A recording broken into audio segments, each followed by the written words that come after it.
خواجہ نظام الدین اولیاء کا دہلی کا بادشاہ کا معتقد تھا.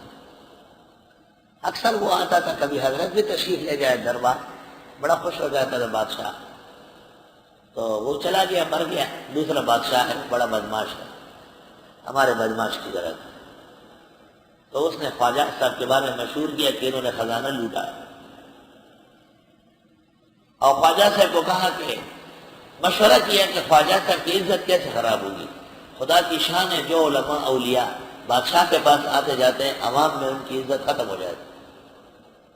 تو بادشاہ کو کہا گیا کہ ان کو پابند کرو کہ آپ کے پاس آتے رہے، خود بخود لوگوں کے دل میں نفرت ہو جائے. بادشاہ نے کہا روز آؤ. حضرت نے کہا ایک دن بھی نہیں آؤ.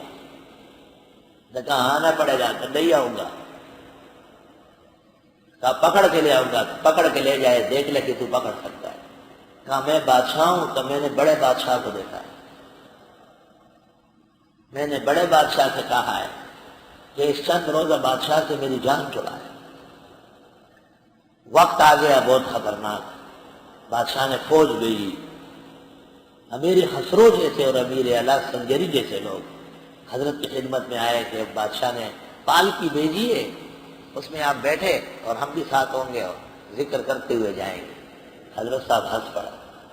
میں ایک دفعہ کہا ہے کہ نہیں جاؤں گا. اب کوئی بادشاہ ہو تو لے جائے. میں تو ایمان ایک بادشاہ پر رکھتا ہوں، دوسرے کو نہیں مانتا. وہ آئے ہیں بے عزتی کر لیں. حضرت نے فرمایا عزت اور ذلت ایک کے ہاتھ میں ہے، دوسرے کے ہاتھ میں نہیں مانتا.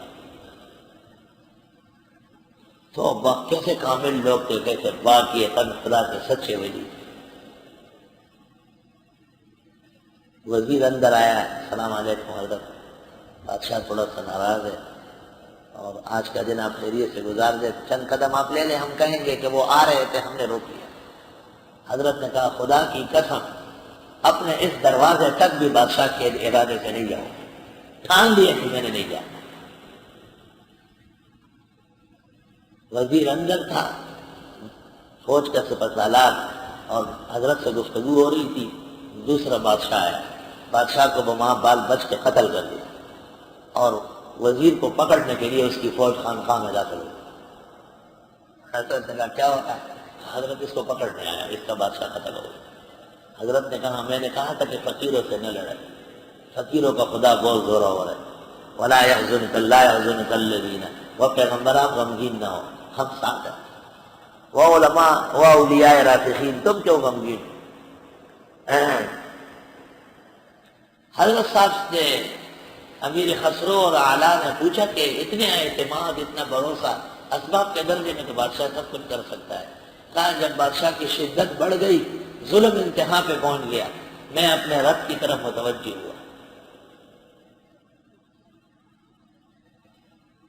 اور میں نے اپنی عاجزی اور بے کسی اور بندگی اس کے حضور میں پیش کری اور اس سے درخواست کی کہ سچ مجھ بادشاہ تو آپ ہیں، اس چھوٹے سے بادشاہ کی گرفت سے میری جان چھڑائے. تو میں نے خواب دیکھا کہ میں معاجہ شریف میں بیٹھا ہوں اور ایک بیل آیا جس کے بڑے بڑے سینگ ہیں، کبھی مجھے اس سینگ سے مارتا ہے، کبھی اس سینگ سے مارتا ہے. جب میں نے اس کو سر سے پکڑا، اس کی گردن دھڑ سے جدا ہو گئی. میں سمجھ گیا کہ بادشاہ کا وقت پورا ہے. اس عروج عارضی پر یہ تکبر یہ غرور، اس عروج عارضی پر یہ تکبر یہ غرور، دیکھ مر جاتی ہے چینٹی پر نکل آنے کے بعد.